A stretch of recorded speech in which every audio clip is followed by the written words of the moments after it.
நம்ம பார்க்க போகிறது சில்லரி சட்னி, சில்லரி இலை சட்னி. ஸோ இதுக்கு தேவையான பொருட்கள் சில்லரி, பச்சை மிளகாய், பூண்டு, வேர்க்கடலை, புளி, கொத்தமல்லி, கருவேப்பிலை, காஞ்ச மிளகாய், உளுத்தம்பருப்பு, கடுகு, உப்பு, எண்ணெய். இப்போ எப்படி செய்கிறதுன்னு நம்ம பார்க்கலாம். முதல்ல வந்து சில்லரியை நம்ம கட் பண்ணிக்கணும்.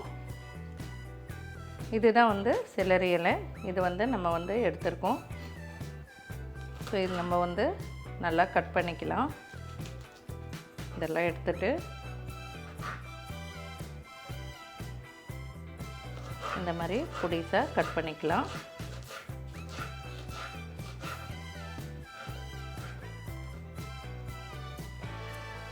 இந்த மாதிரி இது இருந்ததுன்னா எடுத்துடுங்க.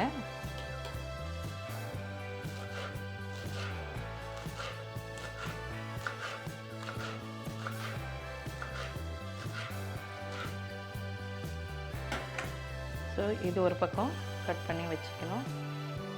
வந்து ஒரு பவுலில் தண்ணி எடுத்துகிட்டு கழுவிடலாம் நம்ம.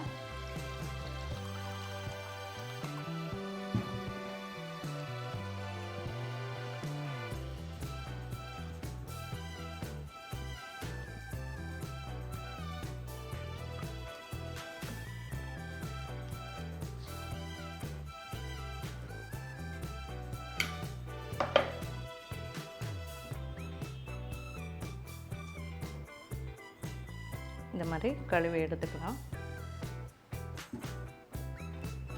ஸோ நெக்ஸ்ட் வந்து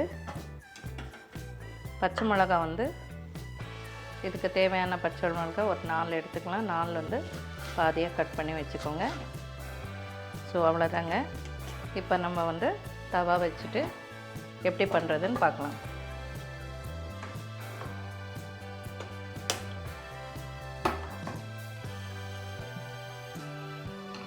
ஸோ இப்போ பேனில் வந்து கொஞ்சம் எண்ணெய் போட்டுக்கலாம்.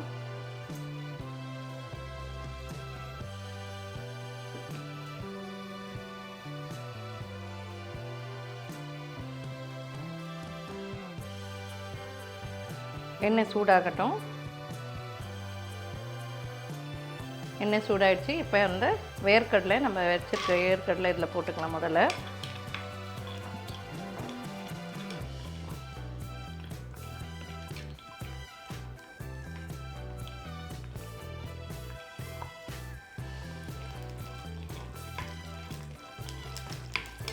வேர்க்கடலை நல்லா வேகட்டும். செல்லரி வந்து நம்மளுக்கு ஹார்ட்டுக்கெல்லாம் ரொம்ப நல்லதுங்க. அது நீங்கள் எப்பப்போ நீங்கள் பண்ணி சாப்பிட்டுக்கலாம் இது. ஸோ அதை வந்து சூப் பண்ணியும் சாப்பிட்லாம், இந்த மாதிரியும் சாப்பிட்லாம். சட்னி ஒரே வகையாக சட்னி நம்ம பண்ணினே இருக்கோம். ஆனால் இந்த மாதிரி டிஃப்ரெண்ட்டாக பண்ணால் வந்து நல்லாயிருக்கும். டிஃப்ரெண்ட்டாக இருக்கும், நம்மளுக்கு டேஸ்ட்டாகவும் இருக்குங்க.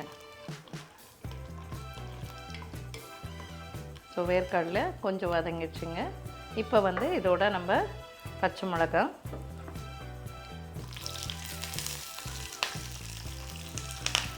கட் பண்ணது,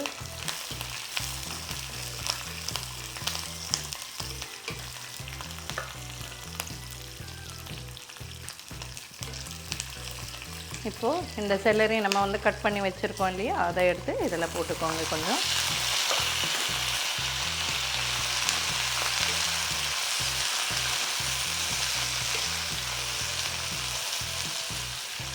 அதோட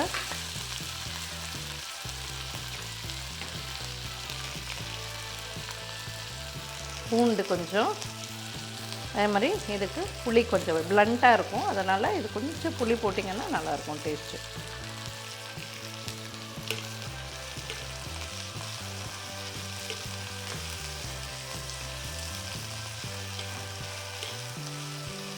ஸோ இதுலேயும் விட்டமின்ஸ், மினரல்ஸ் எல்லாமே இருக்குங்க.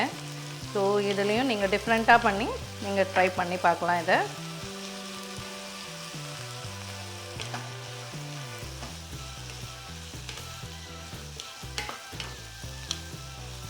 தேங்காய் இல்லாமல் பண்ணுறதுக்கு சில பேர் வந்து தேங்காய் சாப்பிட மாட்டாங்க இல்லையா, ஸோ அவங்களுக்கெல்லாம் இதை நல்லா இருக்குங்க.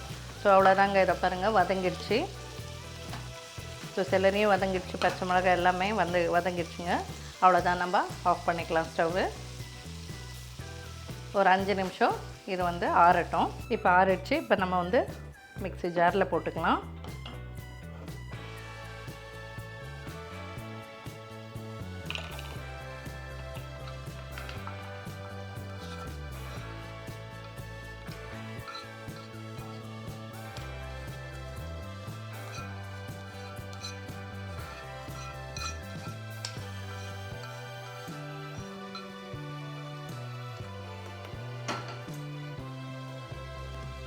ஸோ இதில் கொத்தமல்லி கொஞ்சம் ஆட் பண்ணிக்கலாம்.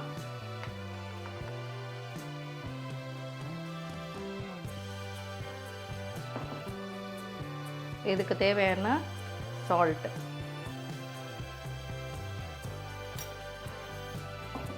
நம்ம இதை அடிச்சுக்கலாம்.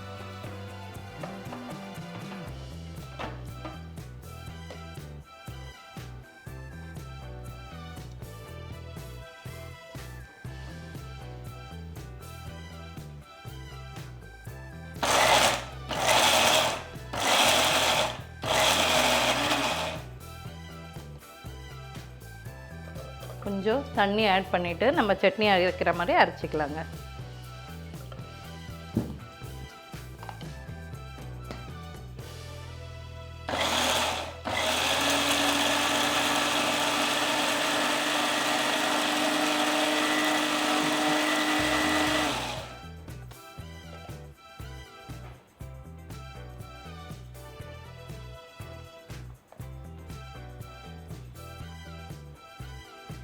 ஸோ இது கொஞ்சம் உப்பெல்லாம் இருக்கான்னு பார்த்துக்கலாம். நம்ம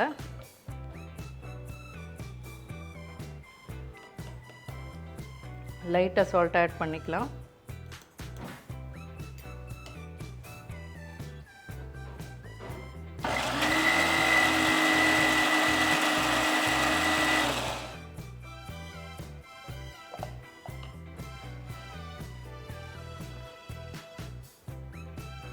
ஸோ அவ்வளோதாங்க. இந்த கன்சிஸ்டன்சி இருந்தால் போதும். இதை இறக்கிடலாம் நம்ம. இப்போது இதை நம்ம பவுலில் போட்டுட்டு ஆஸ் யூஷுவல் எல்லா சட்னிக்கும் தாளிக்கிற மாதிரி நம்ம அதே கடாயை வச்சு தாளிச்சிடலாம் ஒரு நிமிஷம்.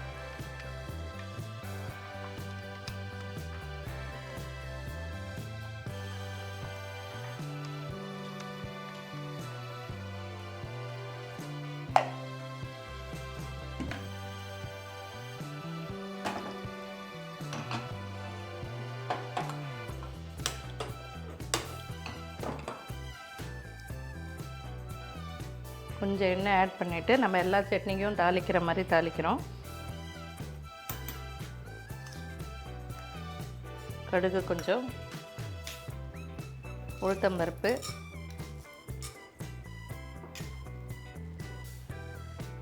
காஞ்ச மிளகாய், கொஞ்சோண்டு கருவேப்பிலைங்க. அவ்வளோதான்.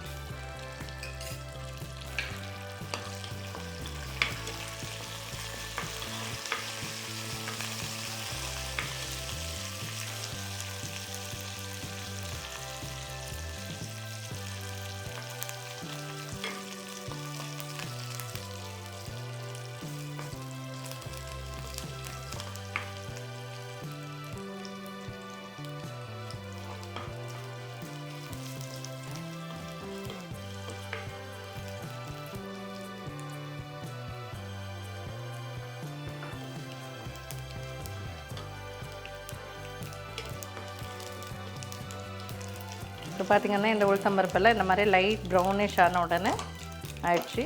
ஸோ இதை எடுத்து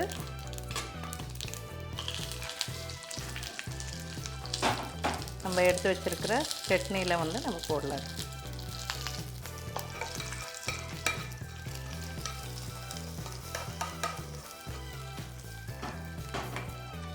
ஸோ செலரி சட்னி ரெடி ஆகிடுச்சு. நீங்களும் இதை ட்ரை பண்ணி பாருங்கள். நாளைக்கு இன்னொரு டிஷ்ஷோடு உங்களை சந்திக்கிறேன். நன்றி, வணக்கம்.